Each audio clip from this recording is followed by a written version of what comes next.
Hello everyone, and welcome to Wisdom and Wealth, your guide to a richer life, both inside and out. Have you ever pondered life's biggest questions? Today, we're diving deep into one of the most fundamental. If death isn't the end, then why are we so scared?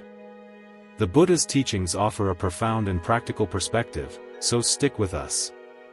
But before we start, if you find value in exploring these important topics, please like and subscribe to our channel to support our continued journey together. Think about this. One day, inevitably, our bodies will simply cease to function.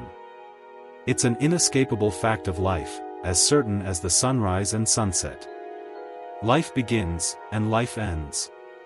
It's a natural progression. But if death is truly a natural part of existence, why do we, as humans, fear it so profoundly? This fear seems to reach beyond the physical, doesn't it? It touches something far deeper within us.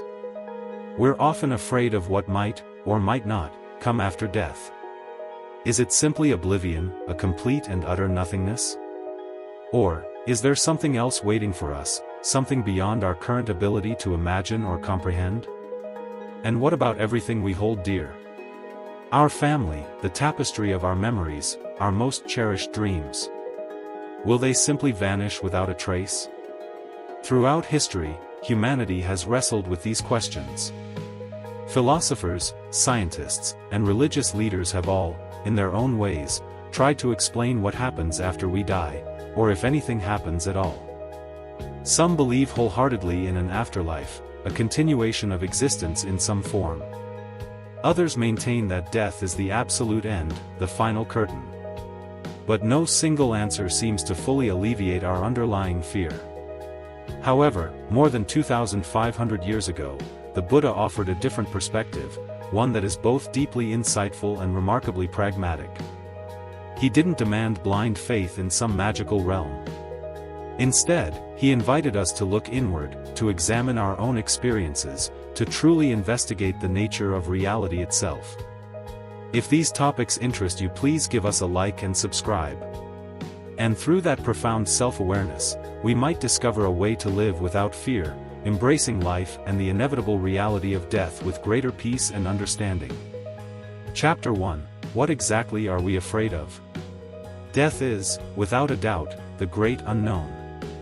It's akin to standing at the mouth of a dark, uncharted cave. You can't see what lies within. You have no idea if it's safe, or if something unseen is lurking in the shadows. And that uncertainty, that fundamental lack of knowledge, is often the primary driver of our fear. But what exactly are we afraid of when we contemplate death? For most of us, the core fear isn't necessarily the physical process of dying itself, but rather the perceived annihilation of the I, the self we so strongly believe ourselves to be. It's the thought of our individual consciousness vanishing, disappearing like a candle flame extinguished in the night. Imagine a young child holding a brightly colored balloon. She loves it dearly. She watches it float and dance in the air, full of life. But then, the balloon slips from her grasp and floats away, disappearing into the vast expanse of the sky. She cries, not just because the balloon is gone, but because something she believed belonged to her, something she identified with, has been lost forever. In much the same way, we hold tightly to our sense of self, our identity, our memories, our accomplishments, and everything that defines who we think we are. We fear that when death comes, all of it will simply slip away, just like that balloon, leaving nothing behind. This fear is far from new. People have struggled with it for centuries, grappling with the same anxieties and uncertainties. The Greek philosopher Epicurus, for example, famously said, "Death is nothing to us. When we are here, death is not. When death is here, we are not." It seems perfectly logical, doesn't it? If we no longer exist to experience death, then why should we fear it? And yet, logic alone rarely banishes the fear. Deep down, we don't simply see ourselves as a mere collection of thoughts and experiences. We intuitively feel that we are something more, something real, something important, something that surely can't just vanish into nothingness. Stay with us because we are just scratching the surface. Don't forget to subscribe and like us. Now, imagine a wave in the ocean. It rises, travels forward with purpose, and then eventually dissipates. Where does it go? Does it simply cease to exist? No. The wave was never truly separate from the ocean in the first place. It was always just water, moving in a particular shape for a certain period. The French philosopher Jean-Paul Sartre, on the other hand, had a different view. He believed that life has no inherent meaning. We are responsible for creating our own purpose, our own values, and our own significance. And if that's true, then death becomes a terrifying prospect because it potentially erases everything we have worked so hard to build.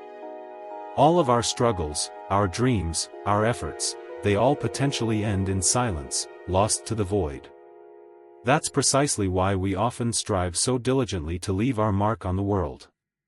We write books, build businesses, raise families. We want to be remembered, to prove that we were here, that our lives had meaning and impact. But even memories fade with time, and everything we create will, one day, inevitably be gone.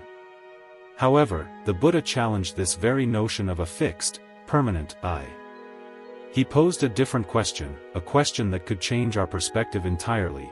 What if this I we fear losing was never really there in the way we think it is? This isn't about denying life or pretending that death doesn't matter. Instead, it's an invitation to explore the depths of our own being, to look deeper, to examine who we truly are and what it truly means to exist. And within that profound understanding, there may be a path to find genuine peace and acceptance. Chapter 2, Does Death Really Mean the End? When we think about death, we often envision it as a final, absolute ending, a complete erasure of existence.